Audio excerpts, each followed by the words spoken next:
amateka tubwira ko ngo bahatirirwaga gusenga ibigirwamana. Icyo gihe rero bahatirwa gusenga ibigirwamana, utabisenga bakakwica. Ibyo byabaye muri icyo kinyejana cya kabiri n'icya gatatu, ngo bagahatirwa gusenga ibigirwamana, waba utabisenze bakakwica. Imana rero tugire neza.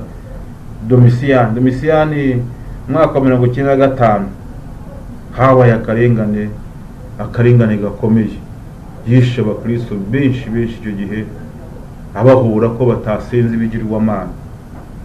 Imana tugire neza. Ibyo byarakomeje ntabwo byahagaze mu kinyejana cya gatatu, naho barapfa mu gihe cy'umwami Trajani mu kinyejana mu mwaka wa 98 kugeza mu mwaka wa 117. Nubwo yari umwami mwiza, ariko kubera ko abakristo batasenga ibigirwamana barapfuye. Kari akarengane gakomeye cyane. Nabo n'abadayimoni bakoranaga n'abo bami, bakabategeka kwica abakristo kuko batahuzaga nabo. Mana rero tugire neza. Ntabwo ubugizi bwa nabi bwarakomeje, abakristo barapfa barengana cyane. Ariko tugeze mu kinyejana cya gatatu mu mwaka wa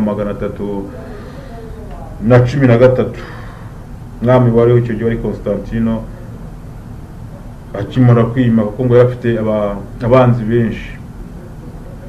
Niwe wabaye nk'uhindura ibintu, ariko noneho muri uko kubihindura, nubwo bari bakataje mu kwica abakristo nabo bari bakataje mu kwagwa kubera ivugabutumwa bakoraga. Baragukaga ntibagire ikibazo. Ariko Constantine amaje kujyaho, we yahinduye ibintu, noneho yemera abakristo kubera ko mu gutera yafite abanzi yarahanganye nabo. Arangije ngo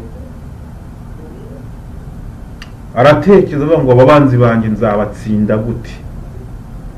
Muri uko gutera ko azatsinda abanzi, ngo aza kuryama ararota ngo abona ikimenyetso cy'umusaraba mu kirere, ngo n'ijambo rivuga ngo kubw'icyo kimenyetso uzatsinda. Arangije gufata ikimenyetso cy'umusaraba, kuko no ryari bendera ry'abakristo, tuje turimba ngo umusaraba niryo bendera yacu abakijijwe, ngo twemeye n'isuri zabo. Imana tugire neza. Ngo afata umusaraba ashira ku ngofero z'abasirikare, kibikirangantego cy'igihugu, niko navuga. Agiye gutera aratsinda. Arangije ahindura ibintu, avuga ati rero uhereye none abakristo bemerewe gusenga, ndetse nanjye ndabashyigikiye.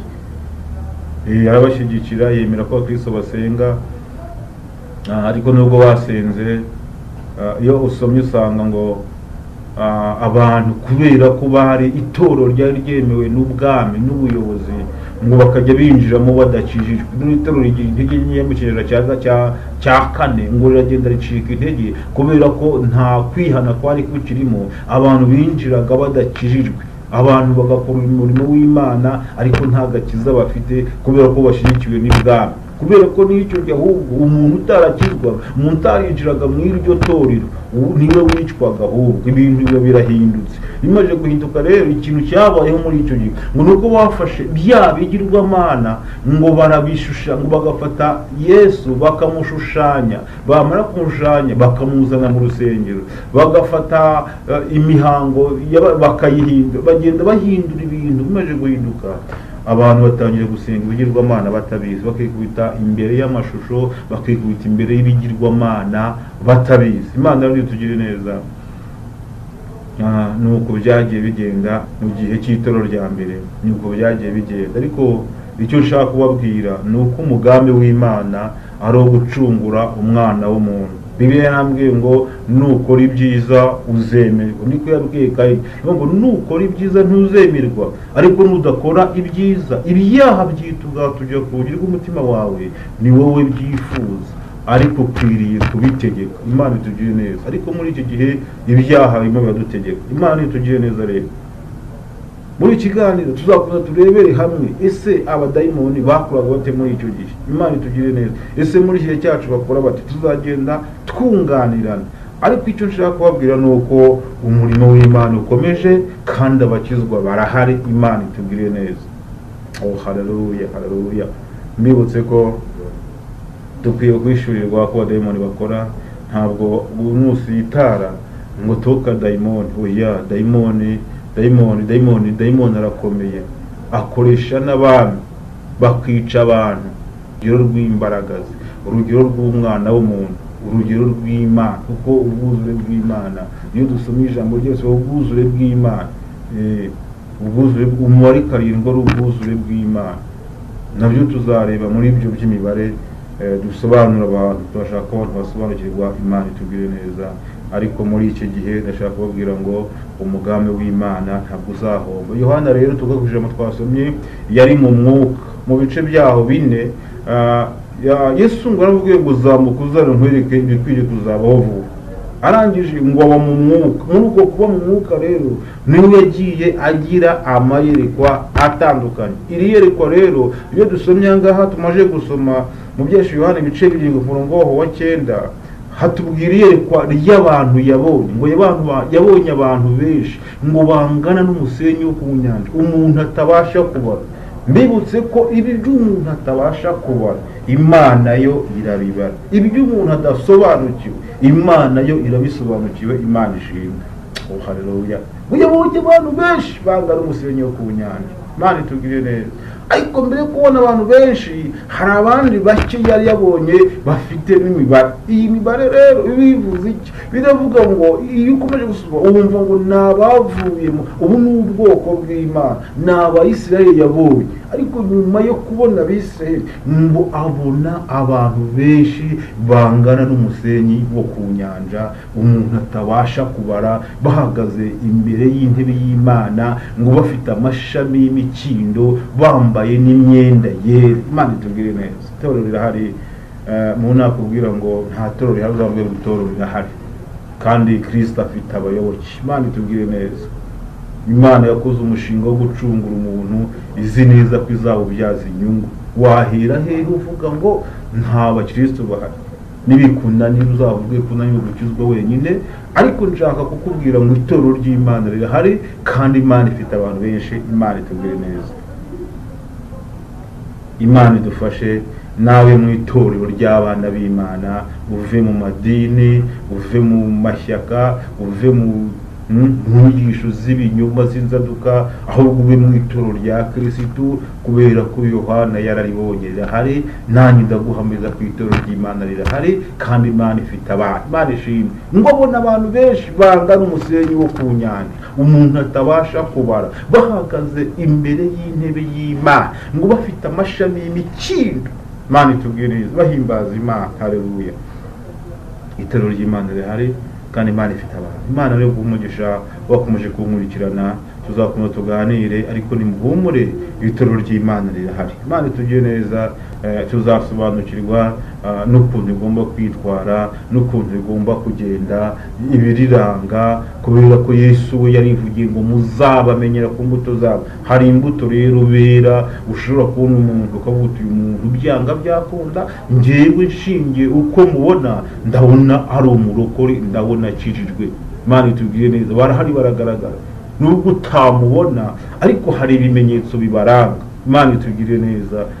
Najyaga kubabwira ngo itorero ry'Imana rirahari kandi Imana izabayo. Ntabwo Imana ari injiji, ntabwo Imana yatanga umwana wayo kugira ngo aze gucungura abantu. Izi neza ko nta bizabona. Imana ifite abantu, Imana ifite itorero, Imana ifite abayoboke, Imana ifite abo yacunguye, kubera ko amaraso ya Yesu Kristo Nazareti na bugingo n'ubu aracyakora umurimo. Imana ishimwe. Kabi nubwo haba akarengane, kabi nubwo abantu bapfa, ariko ndashaka kubwira ngo itorero ry'Imana rirahari kandi riri mu ibanga. Ikindi riri mu isi, tugenda tunyuranyuranamo, dusangira imibabaro n'ab'isi, dusangira ibishyimbo n'ab'isi, turakena nk'uko ab'isi bameze. Ariko ndashaka kubwira ngo uko ryaba ari kose, cyangwa se uko umuntu yaba ari kose, apfa kuba yemerwa n'Imana ihoraho. Imana ibahe umugisha. Itorero rihari rero kandi rifite abantu benshi. Ni muhumure, tuzataha, turi mu bihe bya nyuma, ariko ntabwo navuga ngo gihe ni iki. Imana izi igihe turimo, ariko ibimenyetso bigaragaza ko Yesu agiye kuza gutwara umugeni birahari. Ni muhumure, ni muhumure. Imana izatugirira neza. Reka mbe ndikiye aha ngaha, tuzasubukura tuvuga imbaraga z'Imana tuvuga imikoro ya satani, ariko ibyo ushaka kuvuga ndashaka kubwira ngo itorero ry'Imana rirahari, riri mu ibanga kandi riri mu isi. Kandi reka nkubwire ngo Yohana yandika mu Rwanda rwa mbere ibice 3 hari ijambo yavuze, aravuga ngo ukora icyaha ni uwa satani, ukora icyaha ni uwa satani. Imana itubwire neza, ukora icyaha ni uwa satani. Niba ukora icyaha ukaba uzi neza ko ari icyaha cyakunaniye kureka, ukaba uzi neza ko wabaye imbata y'icyaha, ukaba uzi neza ko hari ibintu muri wowe byanze kuvamo, byanze guhinduka, ca bugufi wihana uvuge ngo ndumva ntaje unteze. Ariko nimba ugenda unesha ibyaha, nimba ugenda unesha imbaraga za satani, nimba ugenda unesha icyaha, nawe ubwawe kuko umutima niwo wimenya, wakwiyandikiraho ngo byanga byakunda ijuru nzarijyamo bitewe no kunesha. Imana itubwiye neza rero, icyo ushaka kubwira ni iki, nuko nta munyabyaha uzajya mu ijuru. Nushaka gukora kimwe, nushaka gukora byinshi, icyaha cyose ni icyaha. Nimba ukora icyaha ukaba uzi neza ko hari icyaha cyakunaniye kureka, wowe ubwawe ugiye tugenda kiragiye no, ariko niba unesha bihakishije Imana ishituye neza, kuko ijuru rizajyamo abakijijwe, ijuru rizajyamo abakiranutsi. Nimba hari ibyaha bikuganza, wowe ubwawe umenye neza ko nta juru uteze. Ariko uhereye none ndashaka kubwira ngo shaka imbaraga zitumunesha icyaha, kubera ko ni icyaha burya gisunikwa n'imbaraga z'abadayimoni. Ni gute umuntu yanga kureka itabi, ugasanga itabi ryabaye imbata y'umuntu, mwaganira akakubwira ngo kubireka byarananiye. Kubera iki byakunaniye? Ntabwo imbaraga zawe zabireka, ariko hari imbaraga z'abadayimoni zituma ubikomeza. Izo mbaraga zigutwaza igitugu. Hari izindi mbaraga z'Imana zibasha kunesha izo mbaraga zigutwaza igitugu. Imana ritubwire neza, hari imbaraga Imana iduha tukanesha ibyaha. Imana ritubwire neza, birambwiye ngo iyo dufite umutima utaducira urubanza imbere y'Imana turatinyuka. Ni ngombwa gutunga imitima itaducira urubanza. Imana itugire neza mu izina rya Yesu, amen.